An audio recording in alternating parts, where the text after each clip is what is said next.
Welcome to Christian Financial Perspectives, where you're invited to gain insight, wisdom, and knowledge about how Christians integrate their faith, life, and finances with a biblical worldview. Here's your Christian Financial Advisors host, Bob Barber, and his co-host, Shawn Peters.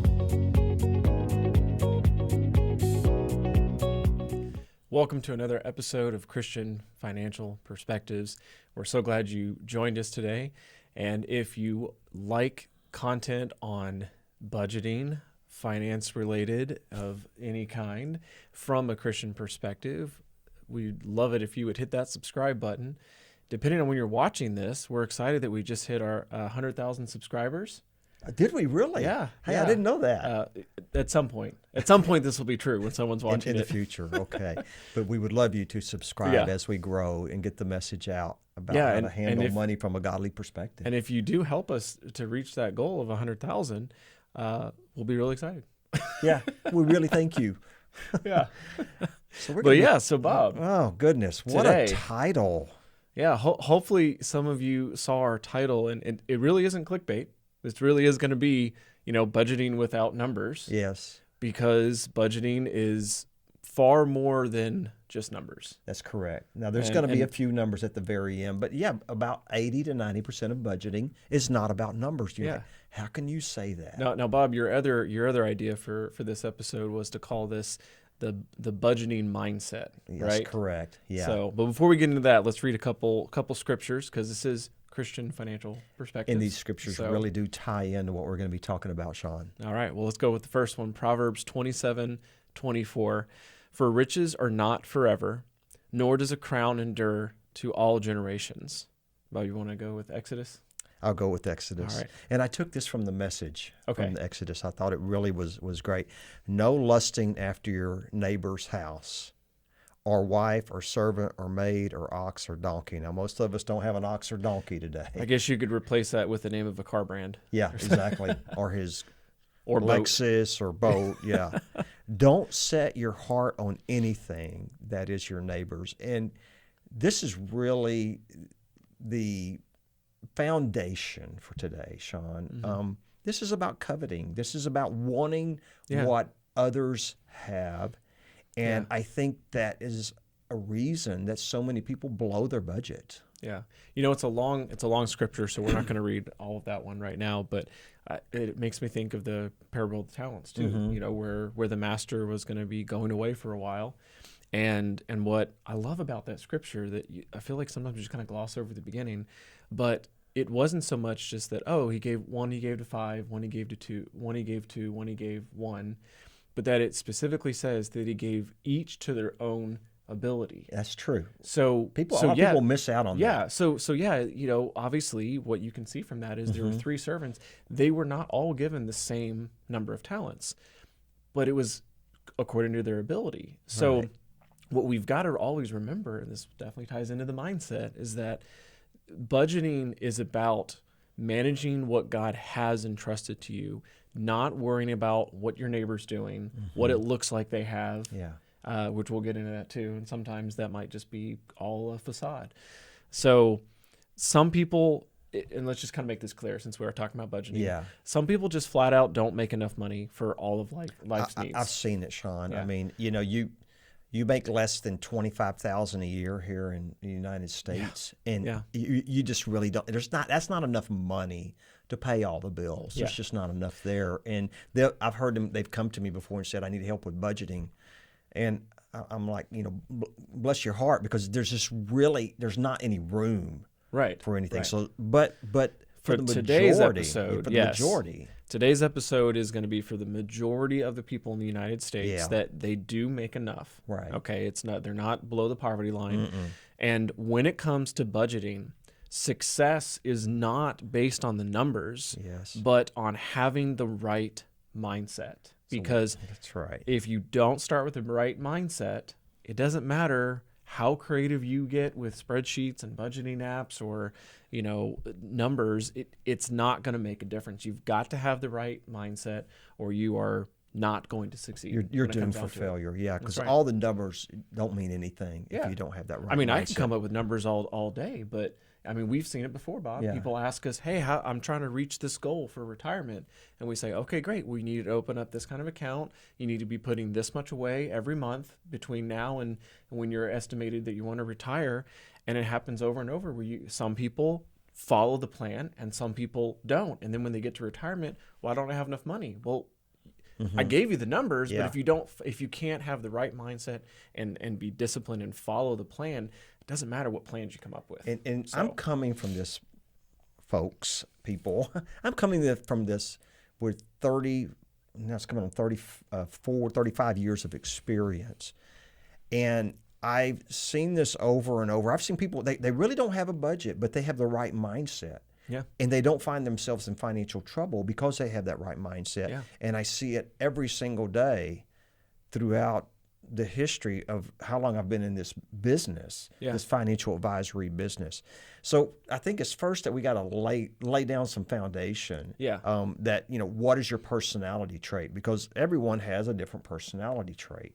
Yeah. Well, there's basically four main ones, as we know, but are you a saver? Or are you a spender? I mean, which do you enjoy most, saving or spending? Now, believe it or not, I actually enjoy saving.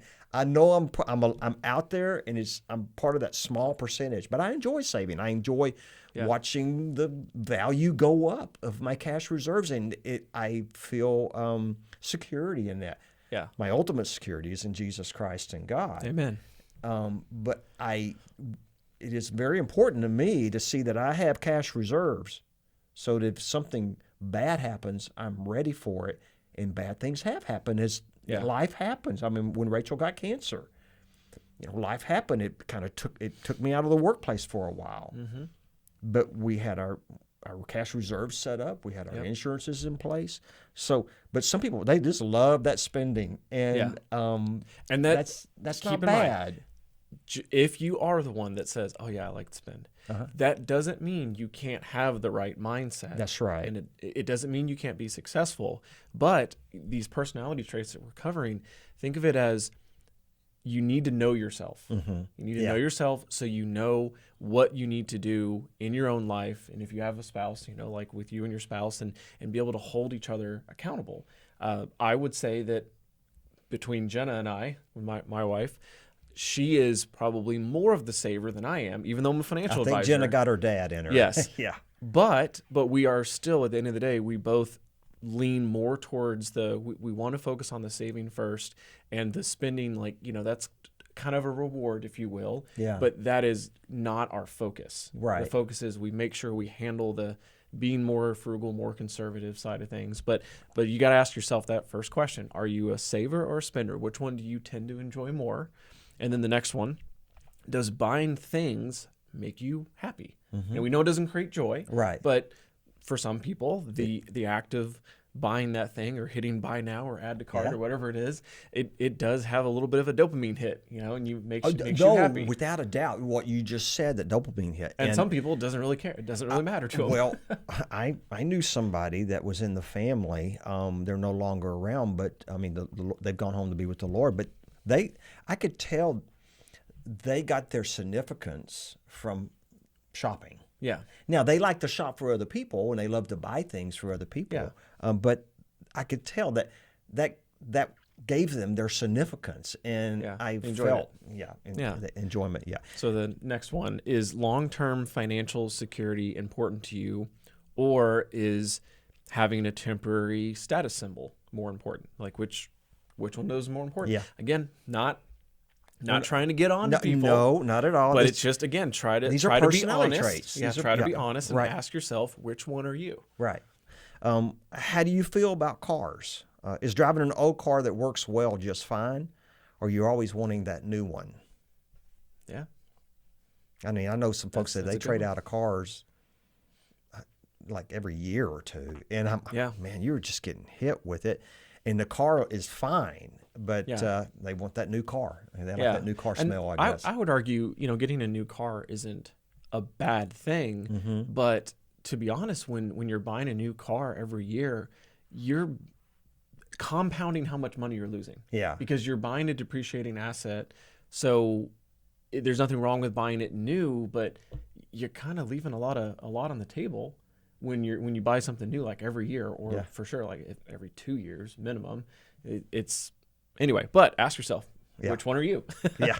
And so I know which one. Like we were saying, my own daughter, your wife. I don't know. Y'all have had that little Subaru now for 7, 8 years. Yeah, and I know y'all are going to buy a new one. And you plan on keeping it for 10. And so y'all keep cars a long time. Oh, and we're keeping the 7 or 8 year old Subaru too. We're actually trading in the newer vehicle.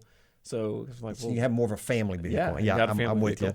So the last one is. Oh, isn't this interesting? Yeah. This is a good one. Do you like numbers or do you despise math?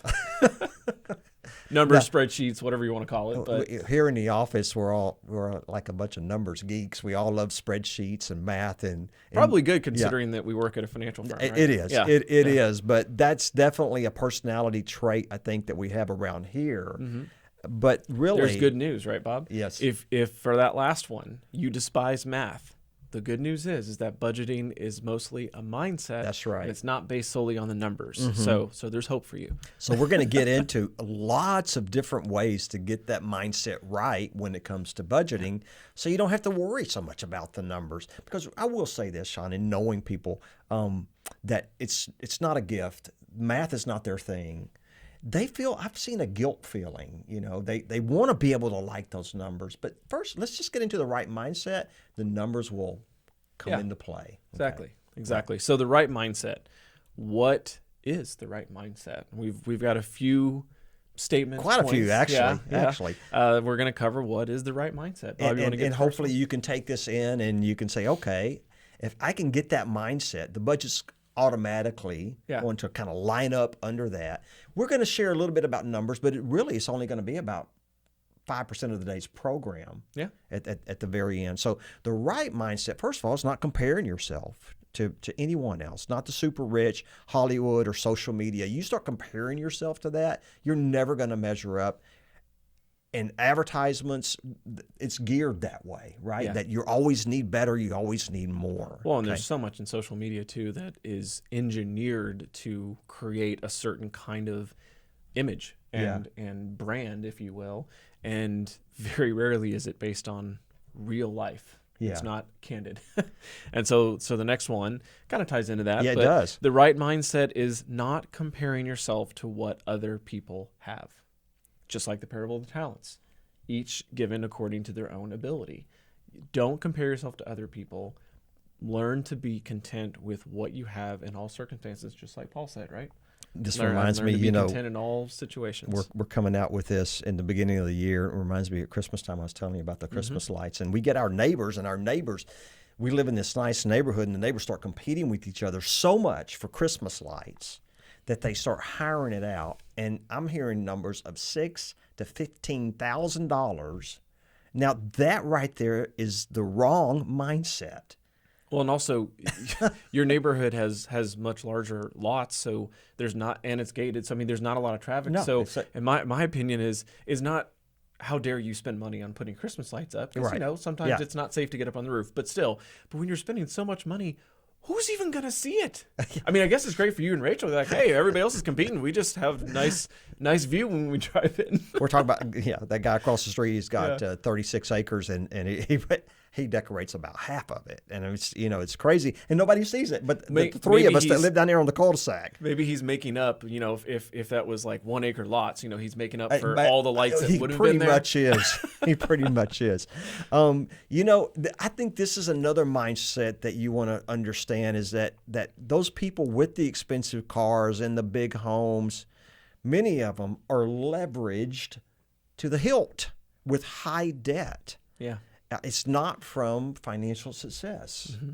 That's right. It's all a facade. It's all a facade. And remember that God's word says the borrower is a slave to the lender, and this does not bring peace. So that one is the right mindset, is knowing that many people with expensive cars or homes are leveraged with a whole lot of debt.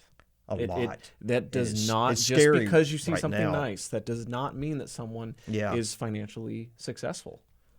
So I'll tell you, Shawn, here we are in 2023, and we know the economy is teetering. Yeah. With the high interest rates and things, and all this leverage, it's scary. If you don't have all this leverage though, and the interest rates are going up, so what? Yeah. I mean, you're fine. So the next one, the right mindset is asking if what you already have is fine Right. before making a large purchase, such as a new car, larger home, or a major remodel. I tell you what, you watch HGTV all day long, and you're going to think, I need to remodel my kitchen every 3 years. I mean, and you know, your appliances are working fine, your dishwasher's working fine, your oven's working fine, but HGTV convinces you, no, the countertops need to be all white this year. Yeah, and you need to get the new appliances because they came out with the new matte black. Yeah. And you have the shiny black. Right. So now you need the matte black. And a couple of years ago, it was stainless steel. Right? And now they have black stainless steel. So, you only have stainless steel? You don't have black stainless steel yet? You haven't gotten with it. Yeah, come on. But that's true, isn't Yeah. it? And if you watch that stuff all day long, you get into that mindset. Hey, we need to remodel our home. What's it going to cost to remodel your kitchen? $15,000, $20,000, $25,000? Is it functional right now? Is it working fine? Depends on how big the kitchen is, I guess. But that's the mindset. You know, that you got to be careful of that mindset, because the world is always doing that. Not Christian mindset, but the worldly, the secular mindset's trying to do that to you. And the next one, the right mindset is asking if something is a want or is it a real need before buying anything. I think that's number one, isn't it? Yeah. Wouldn't that be number one? Is it a want or is it a need? And then when it comes down to buying that, we're going to go over something else here in a minute. That is the right mindset. So it's being content with what you have and not always thinking the grass is going to be greener on the other side. That's right.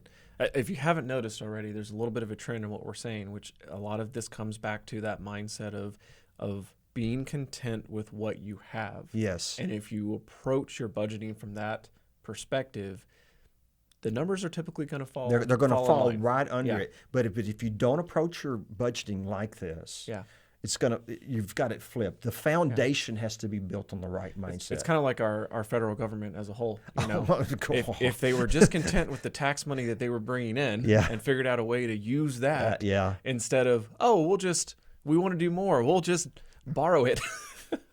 We'll produce it from thin air and pass it down to the next few generations. They'll figure it out. Yeah, I like this next one too. You know what? Your self-worth is not tied. Your self-worth is not tied to all that material. That's right. We say it like this: the right mindset is knowing your net worth is not equal to your self-worth, and that happiness is not based on material things. That's right. Boy, that just hopefully hearing this just releases you, from all this bondage that our world wants to put on you. Because materialism is not going to bring true joy and long-term happiness. It's going to bring temporary, short-term, but not long-term. Yeah.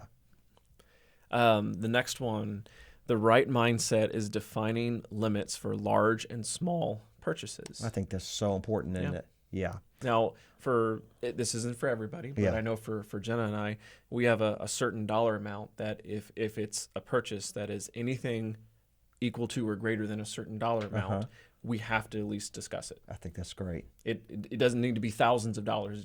It's smaller than that for us, but it's just good because if you have your partner and you hold each other accountable, sometimes you might get a little bit excited about it, and then your spouse says, yeah, that's a want. That's definitely not a need. Yes. And we have other stuff we need this month. And for us guys, all right, the large purchase is a boat. All right.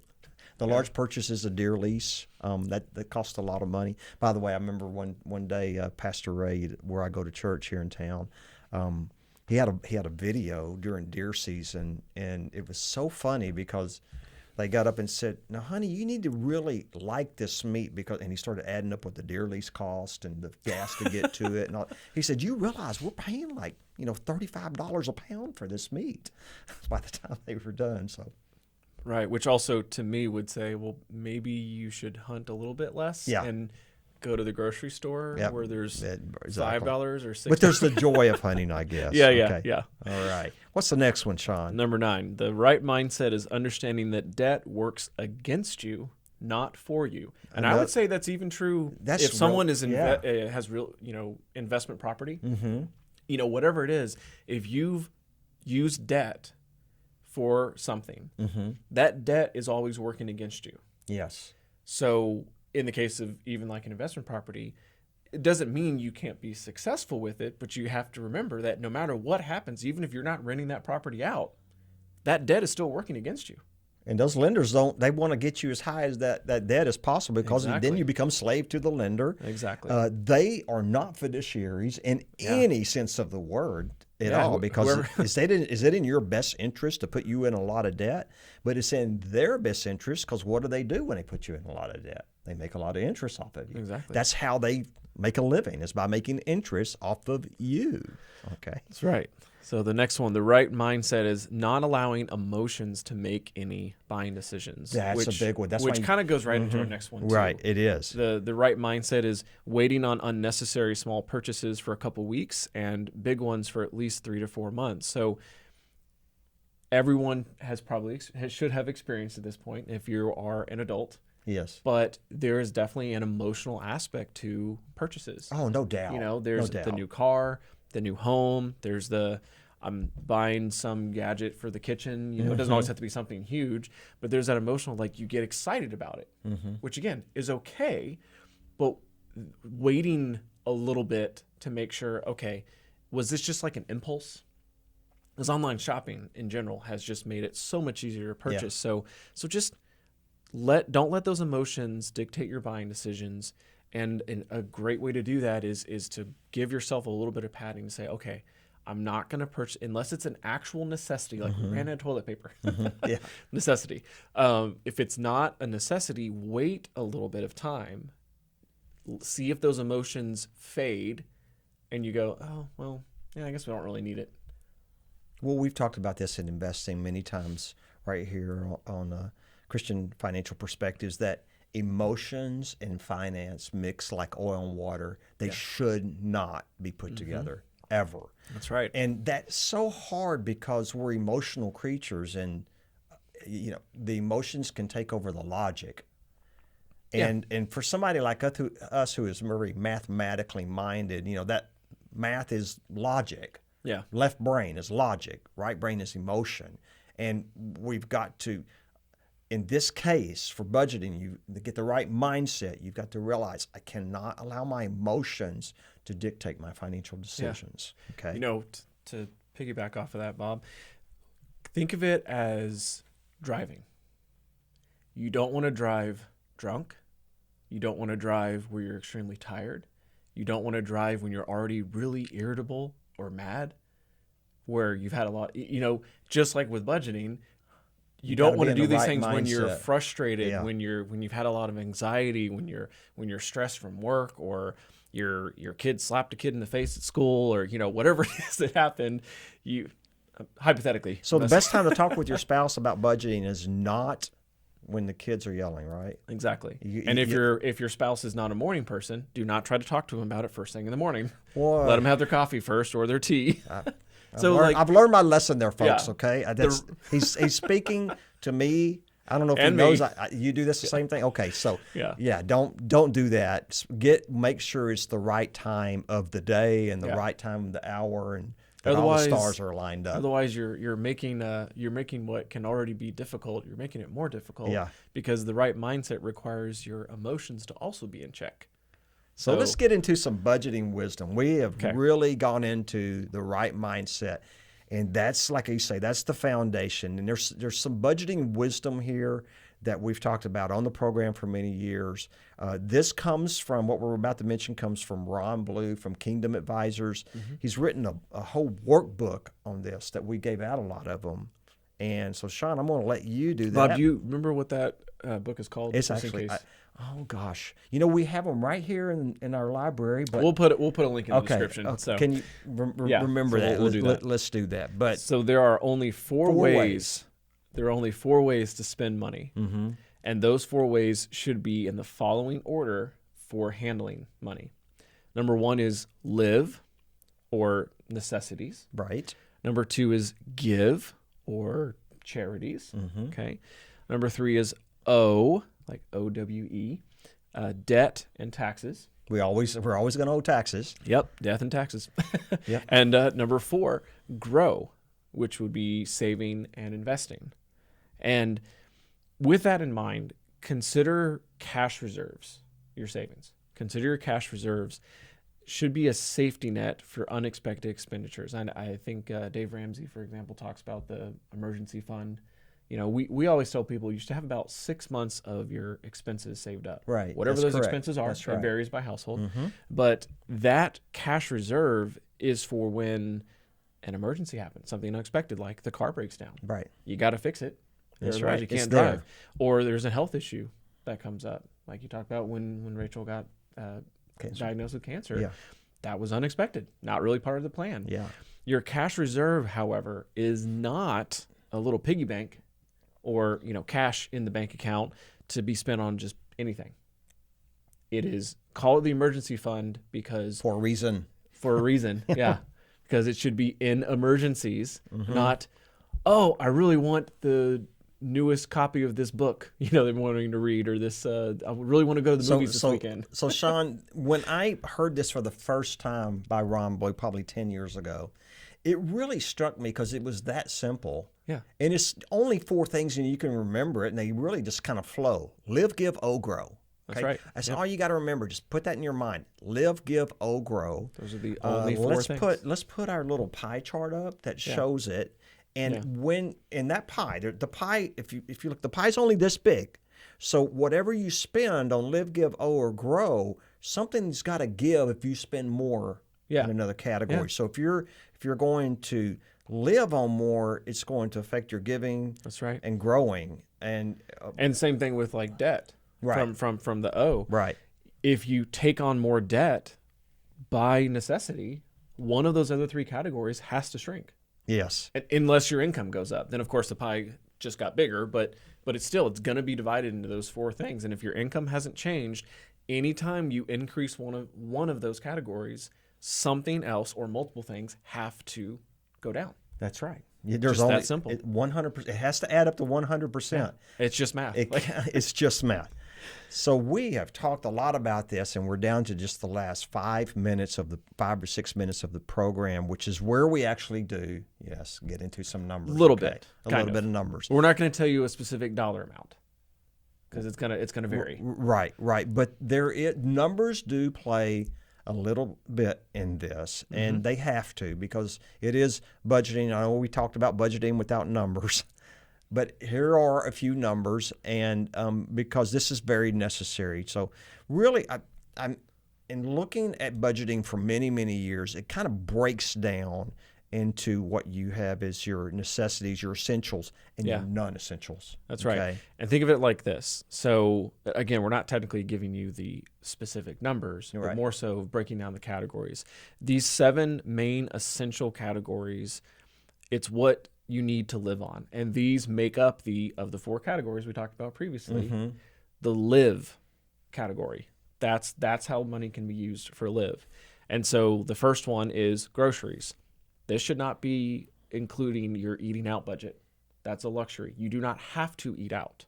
It's something that's nice to do. So groceries. Okay. I didn't know that. Yeah. Groceries, not eating out. I knew that, Shawn. Yeah, but I'm sorry for all the restaurant owners that are watching this right now. I'm sorry, but that is true. It's not a necessity. It's a luxury. And number 2 is clothing. Number 3, housing. You got to live somewhere, right? So let me stop you right there. So what we've just mentioned: food, shelter, and clothing. Yep. That's all. You've always heard that all my whole life. You got to have food, shelter, and clothing. Now the next part is for that housing. You got to have utilities. Got to have that in the South, especially. Your electric, sewer, garbage, gas, water. Gas if you got gas at the house. Got to have that air conditioning down here, and with the cold winters, you got to have the heat up in the north. So transportation. I mean, that's autos. Unless you're working from home, you got to have a car of some kind. Even if you don't work at an actual office, and you're working from home. Well, one of you got to get groceries at some point. Yeah. So number 6, medical. Number 7, insurance. So you've got your home, auto, life, and we definitely recommend disability if you don't have it, because you're far more likely to need that than you are to need life insurance. So every essential falls under just these 7 areas. That's right. See, when you and break if they it down don't like fall this, underneath there, guess what? Not essential. And when you break it down like that, it's not so complicated. And we're not saying 25 or 30 things. You've seen these huge spreadsheets. Oh yeah. And there's subcategories that come under these, but really it all falls under these 7 main categories. And then you have your non-essentials, and you just decide how much per month are we going to have for those non-essentials. So the non-essentials then are everything else not falling into one of these categories we just mentioned. Whatever's left over after live, which we just covered, the 7 categories of live, give, owe, and grow is your maximum for the non-essentials.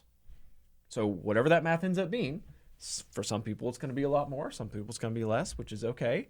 But whatever's left over after that is what you have for non-essentials. And if you're spending money on these or allocating money to these before you've allocated to live, give, owe, and grow, then you're setting yourself up for failure.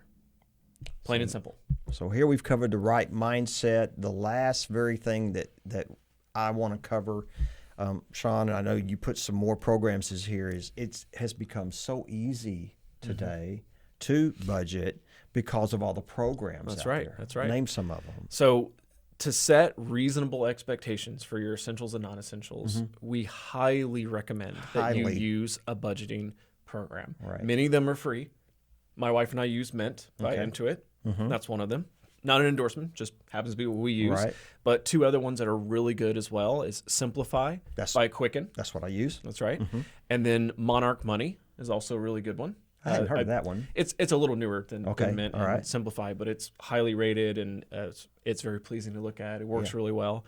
Use one of these because most of them are available in your web browser and smartphone apps to help you track everything daily. And it does it for you. Exactly. Everything's done for you. It's all about you set it up, and if you've got the right mindset, and then you start doing a little bit of numbers, but it definitely makes it a little easier too, because as you're making transactions, as things are coming in, it allows you to very easily categorize those. And then the longer you use it, the better it gets, where you know exactly where stuff needs to fall. See, these programs I think have been really made for the people that are not like us. We love this math and spreadsheets. But I still use these too. Yeah, but I still do. Yeah, because it simplifies it so much. But if you're not that numbers person, which the majority of people aren't, then this is the way to go. Get the right mindset. Use this program. You've got it covered. There you go. Exactly. Well, I hope this has been very informative for you. And go back. You may have to listen to this a couple of times because there's a lot to this to get the right mindset. Yeah. But thank you so much for joining us. If you did like this video, hit that like button. And even if you want more content like this, again, we'd love it if you'd hit that subscribe button. And thank you so much for joining us. God bless. Thank you so much for watching. If you enjoyed that video, be sure to like and comment and subscribe to our channel so you can get future updates. You can also follow us on social media, handle shown on screen. In the meantime, check out one of these other videos.